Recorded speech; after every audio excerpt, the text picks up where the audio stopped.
I don't have a weapon on me. You can check me. I'm not a violent individual. I'm just a conservative, okay? That's Laura Loomer, the far-right Islamophobic fringe conspiracy theorist who recently won her congressional primary in the district that includes Mar-a-Lago.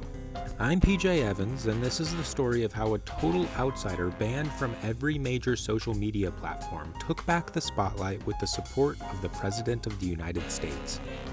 Laura Loomer's got the biggest goddamn balls of them all. Your balls are fucking huge. Laura Elizabeth Loomer was born in 1993 in Tucson, Arizona, to a Jewish family.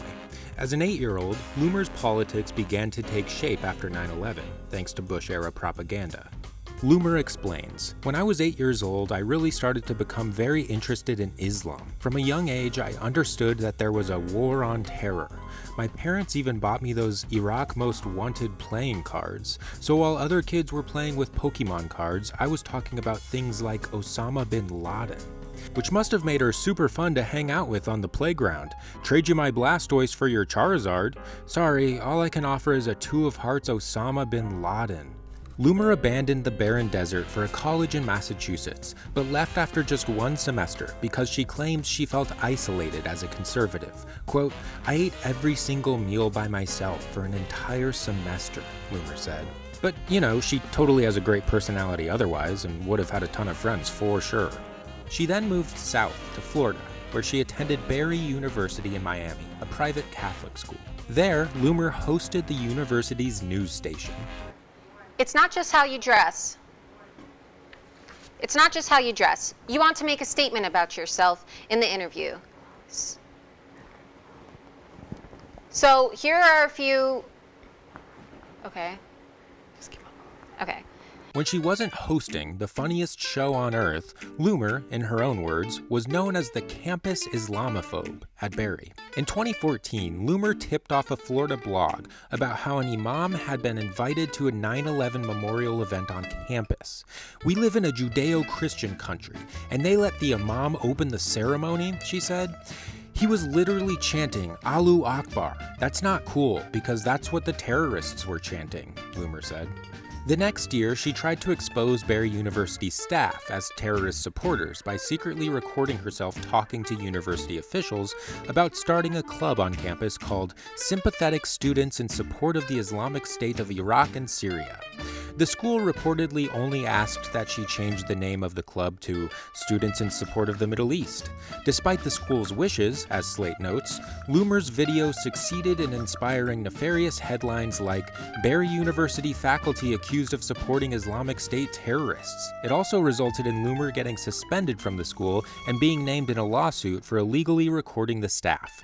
In another failed publicity stunt, Loomer attempted to get the Clinton campaign to take illegal money, violating campaign finance laws, but it backfired and Loomer was caught and exposed.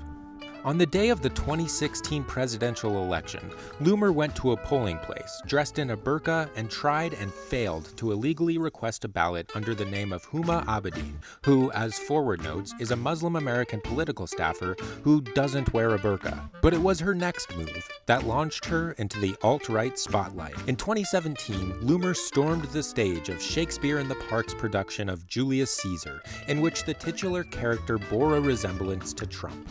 Loomer, live on Periscope, took the stage and screamed, "Stop the normalization of political violence against the right," and "You guys are ISIS," and "CNN is ISIS," and "New York Public Theater is ISIS." She was charged with misdemeanor trespassing and disorderly conduct, but by the end of the night, she gained nearly 20,000 Twitter followers and secured over $10,000 in online donations, plus an extra $1,000 from conservative superstar Mike Cernovich, who just the previous night offered the money to anyone who would disrupt the play.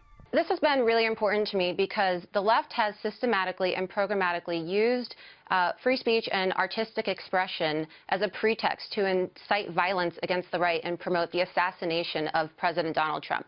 Loomer has also been a contributor to the conspiracy theory-laden quote-unquote news site InfoWars, where she set out to discredit the survivors of the Parkland High School shooting in Florida. She tweeted, quote, "It's obvious these kids are reading a screen or notes someone else wrote for them," unquote. She also often appeared on Alex Jones's show. They're cowards. They're keyboard warriors. And unlike them, I actually take the fight to the streets and I get in people's faces and confront them because I'm not a pussy. While Loomer has taken the fight to the streets, she also made her fair share of racist remarks on Twitter before she was ultimately banned from the platform. In 2017, she tweeted, quote, "Let me be the first to say I never want another Muslim entering this country ever again. Hashtag proud Islamophobe." And, quote, "Leave it to Muslims to ruin everything. People can't even enjoy hashtag Halloween without those savages fucking everything up for everyone," unquote.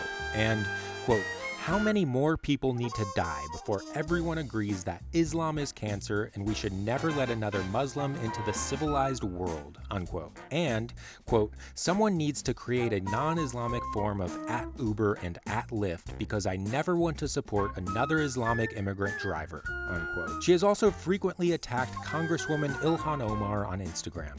One post said, quote, "Her lifestyle is bankrolled by Arabs who only have loyalty to Islam," unquote.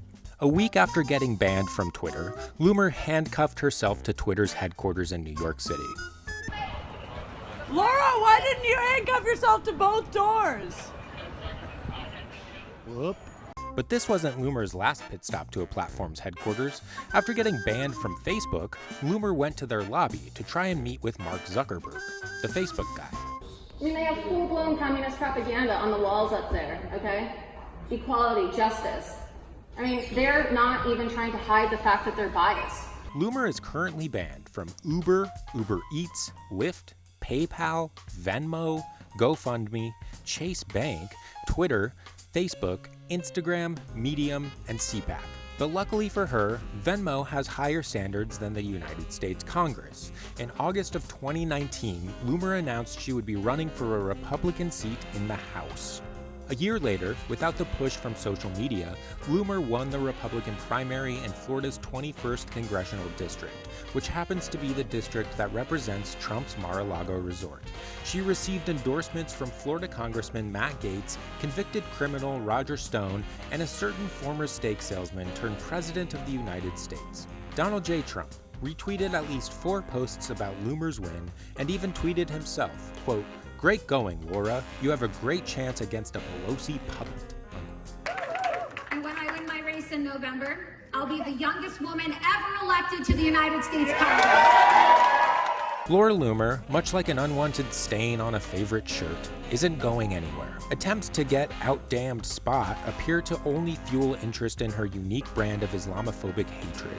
She's outraised her incumbent Democratic opponent by about $300,000, a sign that deep pockets endorse her hate too. And now, Loomer is just mere votes away from sitting in Congress, legislating on behalf of all American people.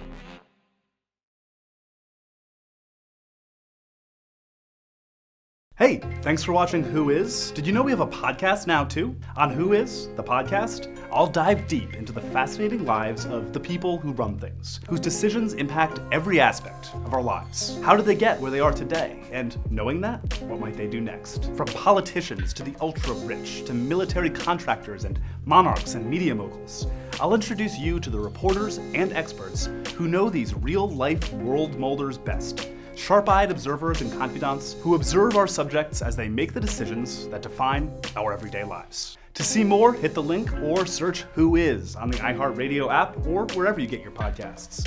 And for more of the video series you know and love, be sure to check out the Snapchat versions and our series playlists on YouTube and Facebook.